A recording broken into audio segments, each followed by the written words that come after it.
السلام الله عليكم مشاهدي الكرام، أينما كنتم نقول لكم أهلا وسهلا بكم في مطبخ تسنيم خليل. إن شاء الله تكونوا بخير وعلى خير يا رب العالمين، وموراكم ديما طالع بإذن الله.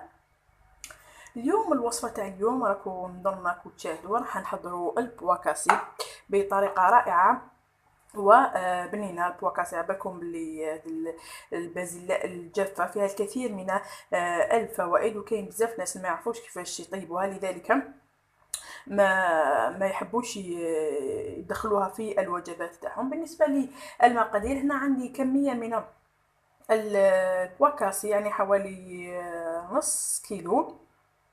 هنا البواكاسي تاعي كنت حطيتها في الماء، باتت ليله كامله باش شويه تشمخ لي ويدخل لها شويه الماء. عندي هنا طبعا كميه البواكاسي حسب افراد الاسره ديالك، وما تنساش بلي البواكاسي يزيد يتقال ويضاعف الحجم تاعو. عندي هنا كمية من المعدنوس والكرفس، عندي هنا حبة بصل ربيتها وجوج سنينات ثوم. عندي هنايا كمية من الجزر اللي ربيته المبشور. طبعا بالنسبة للجزر المبشور، هنا انا البواكاسي تاعي ما راحش نرحيه، لذلك ربيت الجزر تاعي باش ما يبانش، وكذلك البصل. اما بالنسبه اللي تحب ترحي البواكاسي تاعها، فممكن تقطع البصل تاعها والجزر عادي الى قطع صغيره، بعد ذلك ترحي البواكاسي تاعها. بالنسبه لي لي زيبيس، عندنا فلفل كحل والملح. انا دائما نضيف في المأكولات تاعي كلها نضيف لهم رشه من السكنجبير. وعندي الزيت والزبده تاعي اللي راح نضيفوها في الاخير، ونجوزو مباشره نبداو طبق البواكاسي ديالنا. اذا هنا انا راني حطيت حوالي 3 ملاعق من الزيت، ضفت فيهم البصل المفروم والثوم، قليتهم مليح، ضفت لهم الكرفس والمعدنوس اللي كنت قطعته صغير، وحطيت لي زيبيس تاوعي وراني نقلي هكذا في البصل. طبعا مبروك نضيف له كميه من الجزر تاعنا، ما تخافوش، يعني الجزر ما راحش يبان في البواكاسي تاعنا، يعني دوك يذوب، لكن يعطينا بنه رائعه للبواكاسي تاعنا هكذا. ثم بعد ذلك راح نضيف البواكاسي تاعي ونخليه يتقلى شويه مع المكونات. بعد ذلك راح نمرق. طبعا انا درت في لاكوكوط، عبالكم بلي البواكاسي يعني يطول شويه، ياخذ وقت باش يطيب لنا، لذلك باش نسهلوا المهمه نديروه في لاكوكوط كيما راكم تشاهدوا.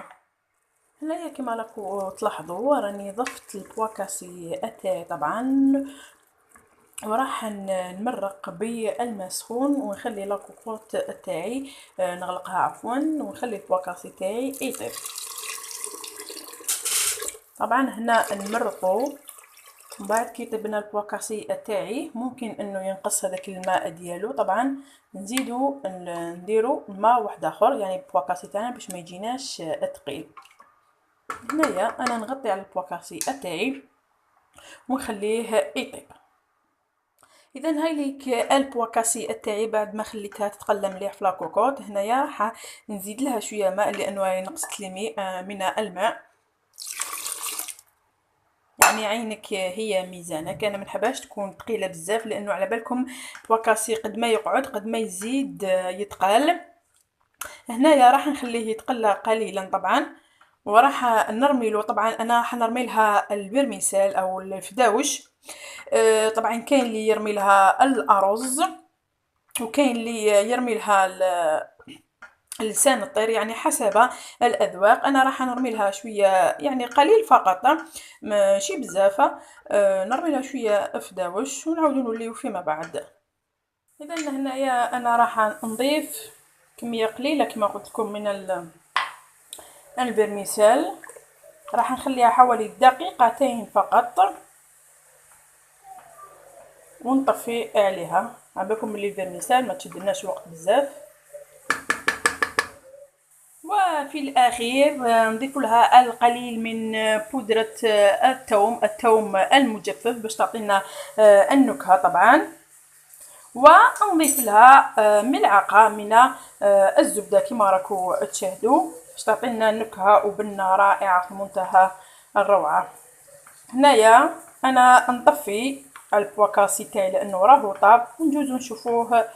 طبعا ما ننساوش دوك نضيف لها في الاخير القليل من المعدنوس. عفوا نسيت هاد الفكره. نضيف لها القليل من المعدنوس ونطفي ونشوفوا البواكاسي تاعنا في صحن التقديم. اذا هاوليك الطبق النهائي تاع البواكاسي تاعنا راهو امامكم. كنت قدمته في صحن التقديم. ضفت له القليل من الخبز المحمص والقليل من القشدة الطازجة زينتهم به. طبعا رافقوه مع شرائح من الليمون، وانا رفقته طبعا مع شرائح من الخبز المحمص بالثوم والمعدنوس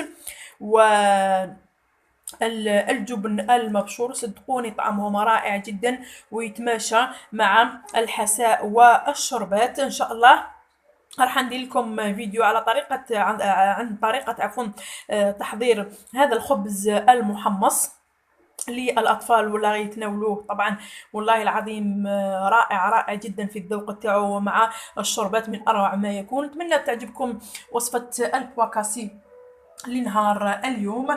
نتمنى تجربوها. ما تنساوش بارطاجيو لا فيديو وتخلوا لي اللايكات والتعليقات في الاسفل. نقولكم الى هنا لحقنا لنهايه الفيديو تاعنا.